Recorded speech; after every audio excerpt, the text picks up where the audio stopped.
Wow.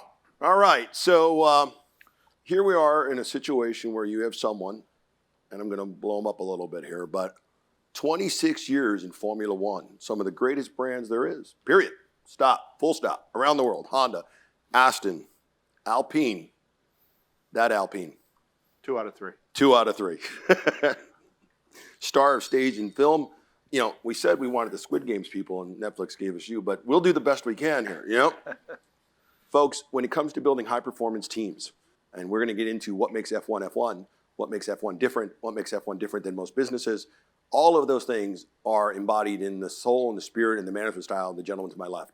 I've had the good fortune to call him a friend, a colleague, gotten an earful from him through the years, but he's always been honest, honorable, lots of integrity, and the teams he had built have been some of the best performing organizations out there. We manage dollars per points. We're the sticker people on our side of the line. But what he's done for the careers of Checo and others has just been insurmountable. It is a tough business. It is exactly what was written in the Piranha book. But I'm here to say he's also a great person, a fantastic father. His son's playing golf right now at Dartmouth, and that's what he wants to talk about. That's the kind of person I like to be hanging out with. And they just lost to Colombia. You brought that up this morning, you know? It was There's a lot of people here. One stroke in it going to the last day, and they choked. Anyway. There's a fun fact about him. We'll hold up for a little bit. But tell me what it's like, and we'll start with there. After 500 races in your career, you know, start with what is F1 for the non-F1 fan? How is it different than what we might know, hey, IndyCar, NASCAR, and we all love them here on our side of the ledger. But my point is, F1's unique, and why? Well, if you compare to NASCAR or IndyCar or Formula 3 or F2, the significant difference is the fact that from a financial standpoint, you spend an order of magnitude more. So if in NASCAR you're spending 30, 40 million a year to go racing, in Formula One you're spending 300 million a year, 400 million a year to go racing. And the reason for that is the regulations are different. Yeah. Everyone designs, builds their own car, and it's been like that forever. And that design, build, and actually getting the car to perform, that effort is costly, especially at the margin. Now, I know we're here at a sports management conference, and everyone thinks Formula One's a sport. And in a way, it is, because we have fans and people enjoy it and they love the competition, and that's the definition of a sport. But really, a Formula One team is a technology development company. We have 2 athletes and 998 engineers and technicians and aerodynamicists at the highest level in the world. And I remember once a fellow saying, I can't remember what team I was at, but he said, you know, we have more doctors working in our Formula One team than the local hospital, because we have so many PhDs in their respective areas, and they're the best of the best in the world. And with that, when you're managing a high-performance team where 2 of them are athletes and 998 are the best engineers in the world, with that comes a unique and different management style that you have to employ. And it's a little bit different than if you're working, say, at Ford Motor Company and managing a line of people that are putting a car together. Yep. On the assembly line. You manage those people differently than you do a PhD from Imperial in aerodynamics, because his subject matter, he's going to know 1,000 times more than you do. So therefore, you have to give him the respect that he deserves for his knowledge. And management style in Formula One that works is one of no micromanagement, empathy, trying to get everyone to work together. There's egos. Once you get up to a PhD from Cambridge, Imperial, MIT, sometimes there's egos. And you've got to know how to manage those egos so everyone pulls in the same direction. They can't all be right. Ooh, I think this, no, I think that. Both intelligent. Let's try this time. And if it doesn't work, then we'll try that. But you have to make sure everyone's pulling in the same direction. Yep. And to get 998 of them to pull in the same direction is difficult, but when you achieve it, you achieve success. Now, the other two, sometimes they crash into each other. And their management teams tell you that. Yeah, exactly. All right, so let's talk about, you opened up with Ford. I want to talk about the Dunning-Kruger effect because it comes across in your business a lot. Yeah, and I've seen it most recently. The Dunning-Kruger Explain that effect, to everyone. Anyone know? No. Dr. Dunning is a psychologist at University of Michigan, yep. where I grew up. I think he studied at Stanford. And he and Kruger, which I think was one of his students, came up with the Dunning-Kruger effect. And the Dunning-Kruger effect is when you know not so much about a subject, but you think you know everything. So you don't know much about Formula One, but you're a CEO of a big company, and you think, well, I'm a CEO of an auto company.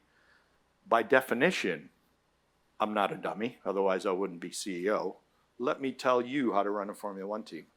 Dunning-Kruger effect. You know nothing about running a Formula One team, but you assume you know everything.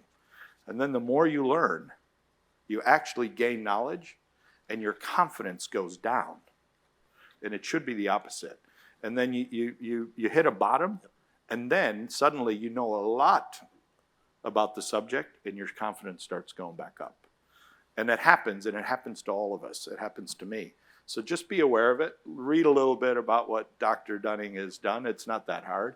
But once you know it, then you can actually identify it in others. And you can say, hey, whoa, Dunning-Kruger effect.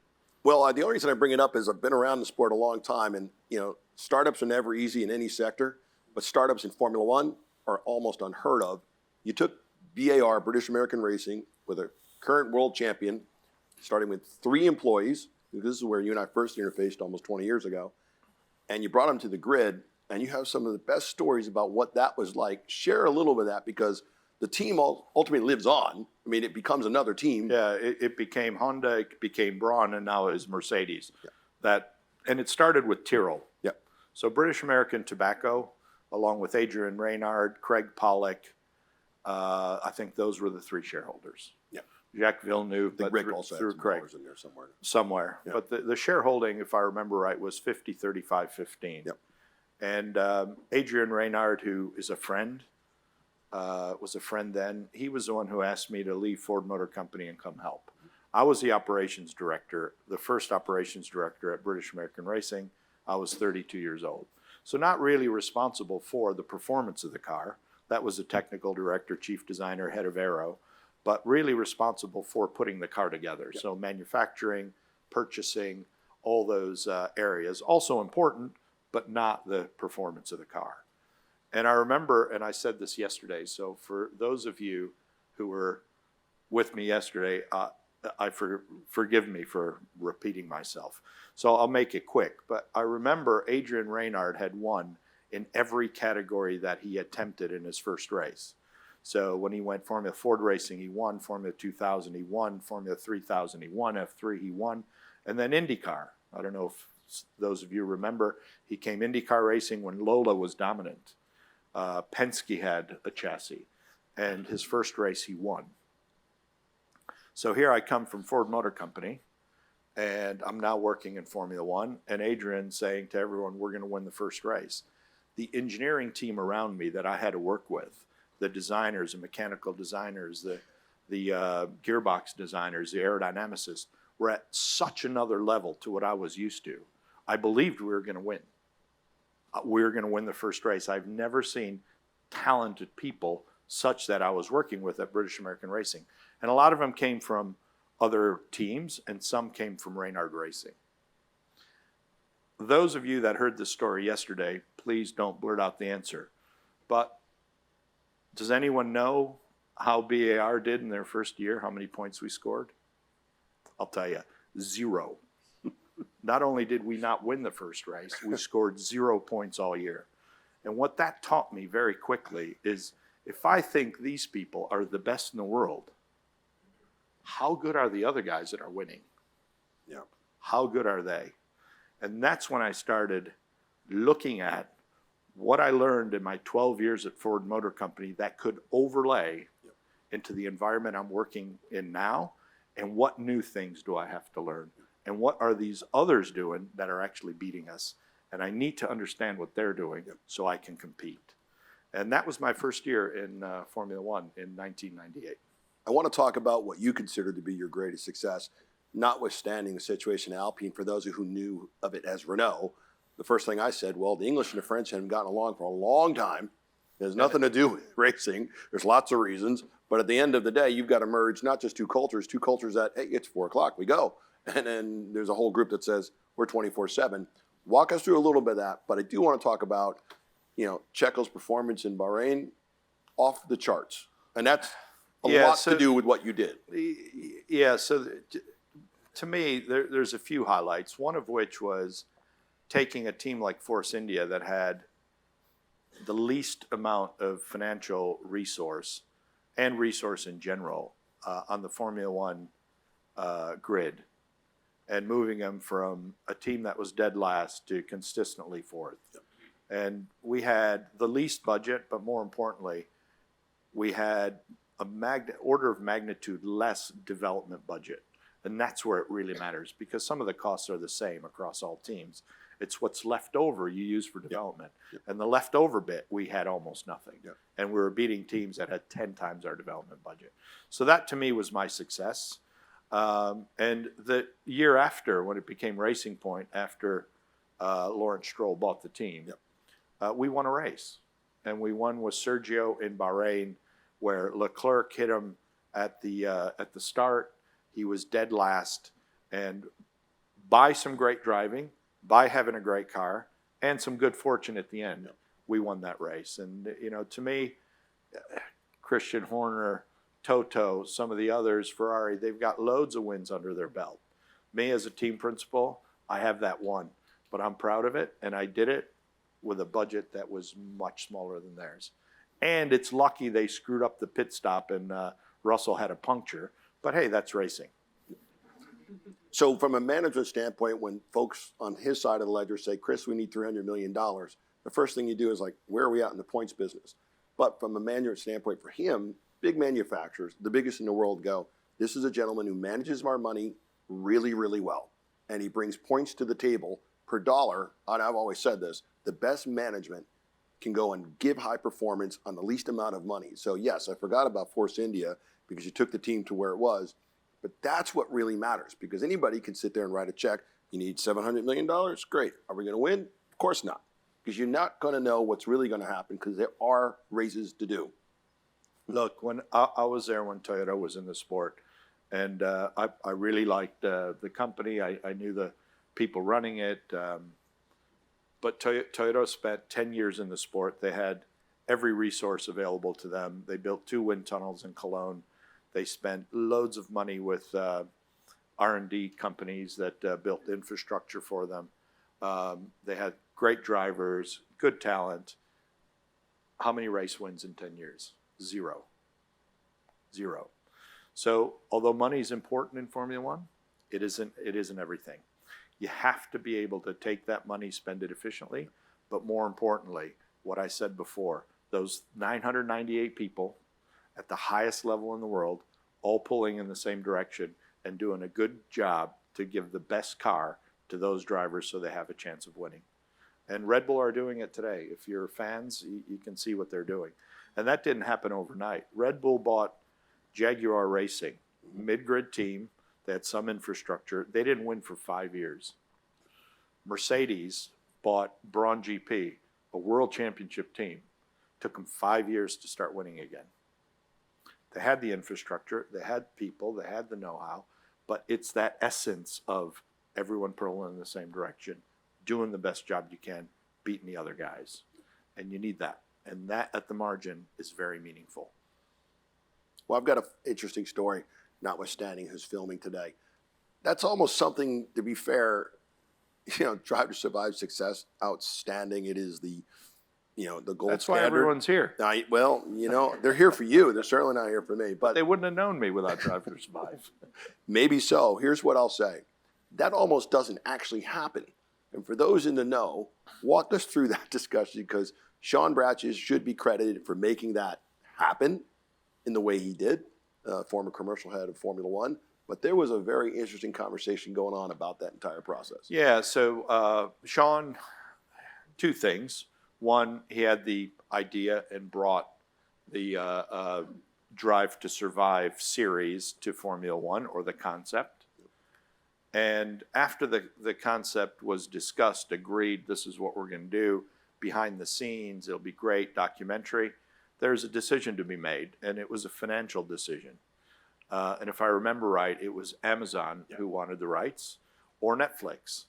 And I don't know specifically the numbers, but I can imagine one was going to pay more than the other.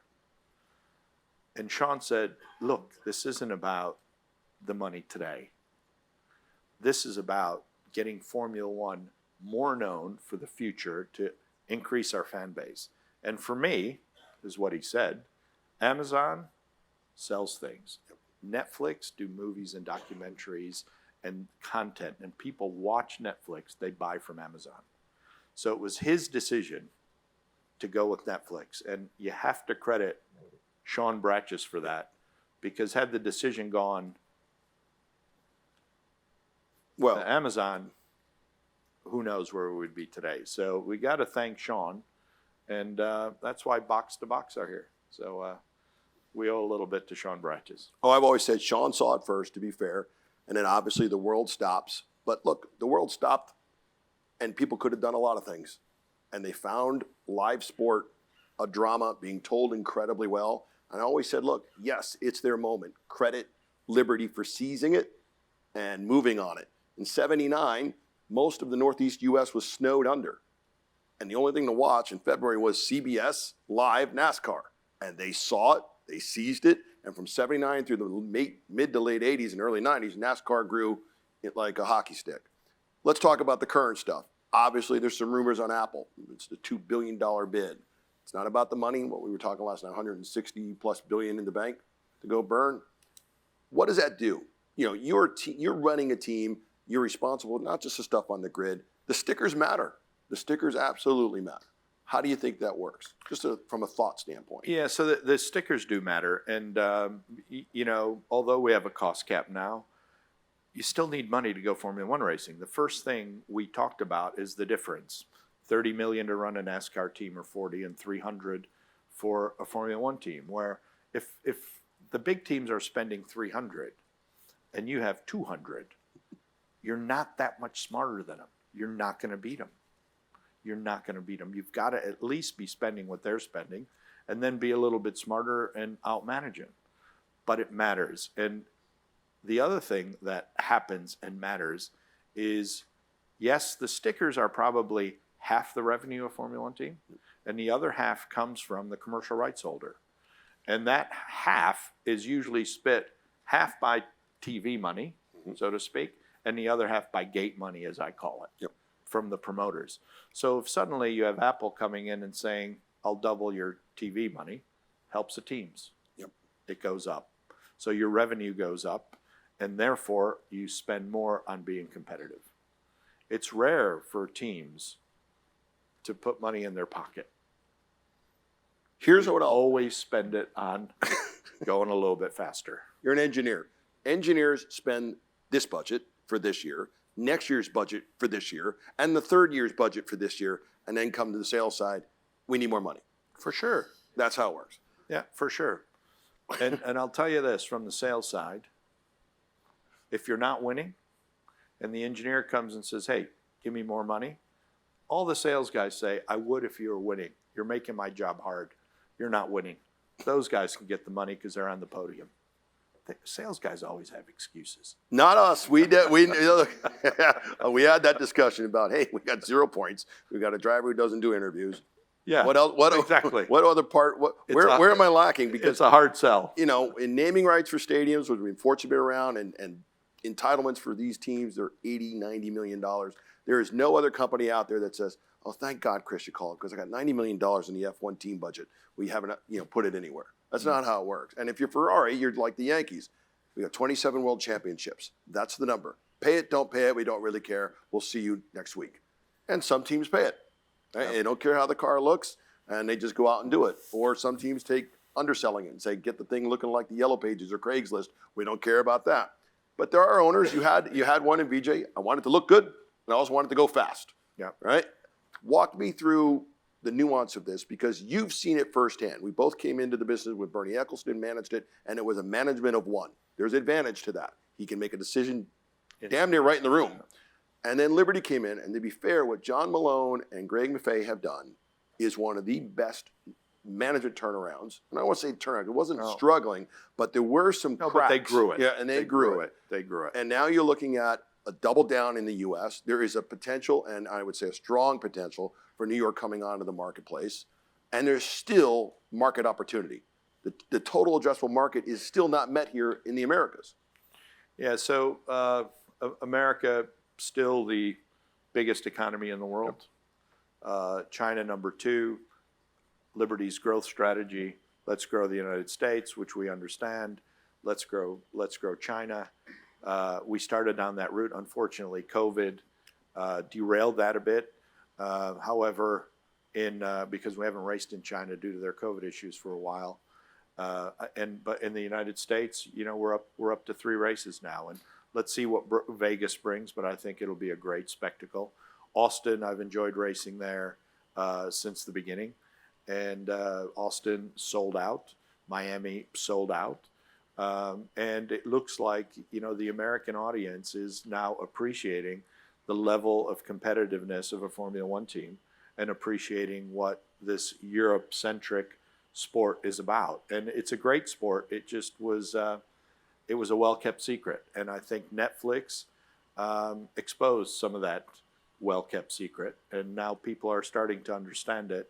And if you understand it, get value from watching it, and you enjoy it, you come back. Yeah, let's talk about that, because it is a European-centric issue, moved into the U.S. I always talk about the upside of the problem versus the downside of the solution.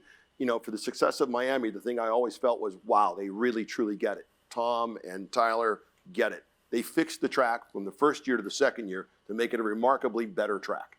Yeah, and the whole event was better the second year. They went right at the racetrack side. Yeah, and as long as the product is good, and people leave there and feel that they're entertained for the amount of money that they paid, they'll keep coming back. All right, let's put you on the hot spot. Where are the drivers that we don't yet know? Even more hot than the other questions? The questions you can answer on the French and the English would be hilarious. We don't have that kind of time. No. Driver-wise, we know of the success that you built around Checo, but let's talk about the drivers. You've worked with some of the greatest, and you've also said some need to, get in the sim more, or find the gym, or do the kinds of things that, show up at the office. Yeah, so when I first hired Sergio, he was at McLaren. And I don't know if you remember those days of Sergio at McLaren, but his teammate was Jenson Button, a world champion. They're racing at McLaren, and towards the second half of the season, Checo started to outperform Jenson, and Jenson didn't like it. And I remember that Checo was negotiating with McLaren on his contract extension, and they kind of pulled the rug out from under him. And fortunately, VJ was an owner who, for whatever reason, liked to make his driver decisions quite late. So here's Checo towards the end of the season without a drive in the following year. And our seat was still available, one of the only open seats. So he kind of had no choice. We had the choice. And I remember at the time it was Checo or Maldonado. And there were some in the team who said Maldonado because he came with 4 times the money. And I said to VJ, forget the money, VJ. I said, we need a driver, and Checo's better. And we had Checo and Hülkenberg. And I remember Checo saying to me, I'm going to beat Hülkenberg. And I'm thinking, no, you're not. But great. I'm happy that you're trying. And first year, he didn't beat him. And then by the second year, he got the better of Nico. And Nico's a fabulous driver.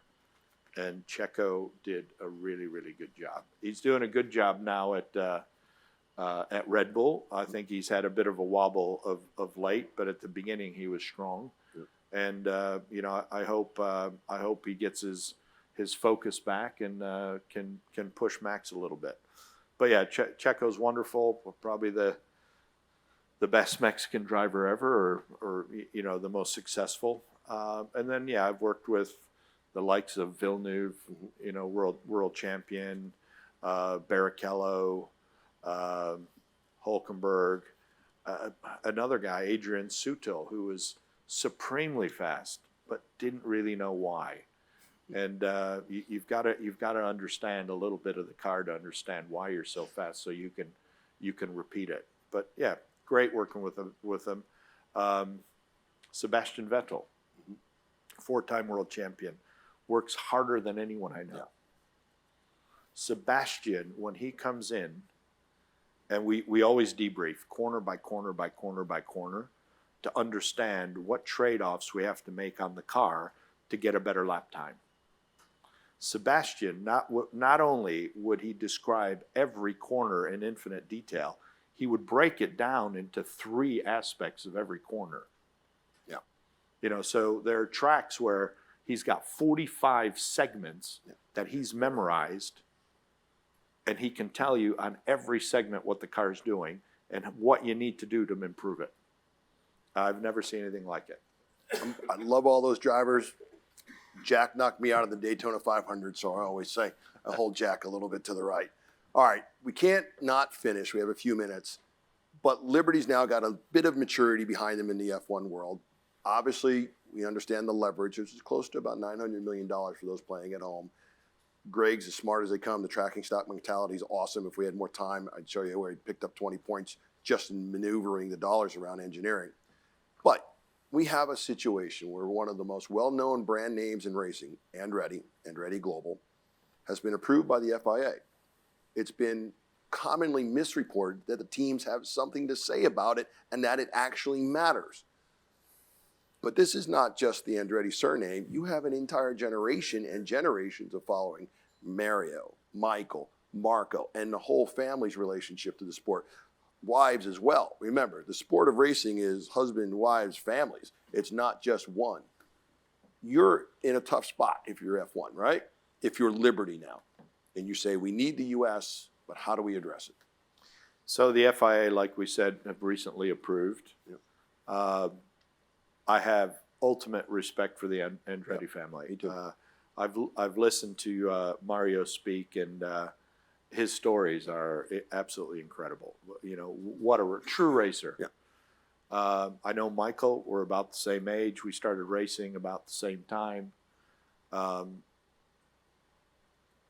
FOM or Liberty have now to approve their entry. And it happens in series. Yeah. So first you get the approval from the FIA, which they have. Then you need the approval from Liberty or the commercial rights holder.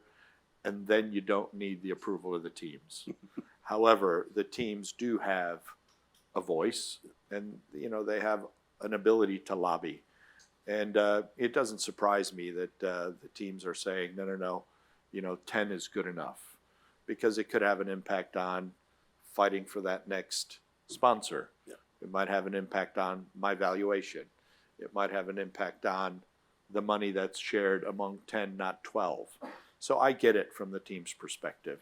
I don't know what the outcome will be, but they've gone through the first hurdle. And you know, it was, I think, Malcolm Osler that I worked with, a great designer, said one time, this is when I was at BAR, he said, you know, Otmar, Formula One's like, every one of the teams is like a diamond. So he said, there's 10 diamonds in the world, and all the ladies want them.